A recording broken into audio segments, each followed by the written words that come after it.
শুভ দুপুর বন্ধুরা, চলে এসেছি দুপুরের খাবার নিয়ে। দুপুরের খাবার তো নিয়ে এসেছি, কিন্তু একটা জিনিস শোনার পর থেকে জানেন ভীষণ টেনশনে পড়ে গেছি। আপনারা কি টেনশনে পড়েছেন? আপনাদের দাদাকে আবার বলছি, তা আপনাদের দাদা বলছে আমি নাকি পাগল হয়ে গেছি। যেমনি শুনেছি যে ভাইরাল হয়ে গেছে, নিউজে দেখলাম যে কোভিশিল্ড নাকি যারা নিয়েছে তাদের নাকি হার্ট অ্যাটাক, ব্রেন স্ট্রোক হচ্ছে। এটা শোনার পর থেকে আমার তো রাত্রিবেলায় একদম সে বাঁ দিকের বুকটা জানেন চিনচিন করে ব্যথা হচ্ছে, দাঁতের গোড়ায় ব্যথা হচ্ছে। তাহলে কি আমার স্ট্রোক হয়ে যাবে? আমি এখন এই টেনশনে আছি। করোনার সময় জানেন এখানে যারা টিকা নেয়নি, বাড়িতে পুলিশ গিয়ে জোর করে তাদেরকে টিকা দিয়েছে। আর সে স্লট নেওয়ার সময় সেটা একদম পুরো নাটক শুরু হয়ে গেছিল। বাড়িতে 3-4টে মোবাইল নিয়ে সে বিশাল কাণ্ড, যেন এক্ষুনি স্লট পেতে হবে, এক্ষুনি স্লট পেতে হবে। সে যে মোবাইলে সে ক্ষণিকের অপেক্ষা, যেন সেই মহাক্ষণ চলে আর কি, সেমনি পরিস্থিতি।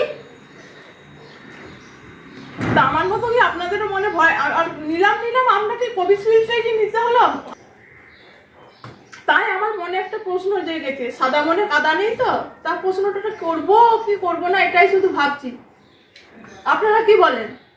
ঠিক আছে, ওই যে বললাম সাদা মনে কাদা নেই, তাহলে আপনাদেরকে জিজ্ঞেস করেই ফেলছি।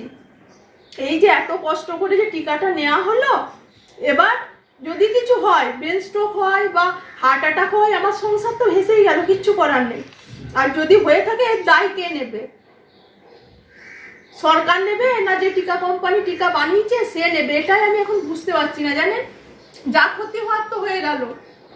এক ইচ্ছা করেছিলাম যে যাক টিকা নিলে হয়তো সুস্থ থাকবো, অত বড় বয়সেও টিকা নিলাম। সে ছোটবেলার টিকা তো আলাদা কথা ছিল, মহামারী এসে তো পুরো পৃথিবীটাকে ওলট পালট করে দিল। তাও বেঁচে গিয়েছিলাম, ভাবলাম যাক টিকা নিয়ে বেঁচে গেলাম, রক্ষে পেলাম।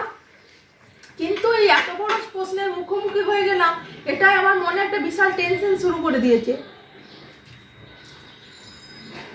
এই নিয়ে আমার মুখে ব্যথাও শুরু হয়ে গেছে।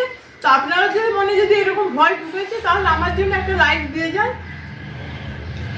কারণ খাচ্ছি, জানি না কবে হার্ট অ্যাটাক আসবে বা ব্রেন স্ট্রোক আসবে। যা খাওয়া দাওয়া করে বাসন কুসন ধুয়ে এখন চলে আসলাম আইসক্রিম খেতে।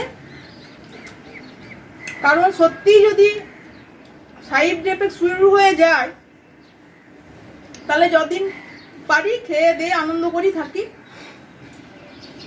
তাই ছেলে আইসক্রিম এনেছে, সেটাও আনন্দ করে মজা করে খাচ্ছি।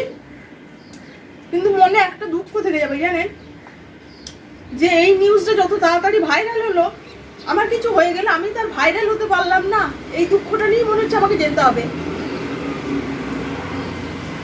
কারণ ভাইরাল হয় বড় স্বাদ।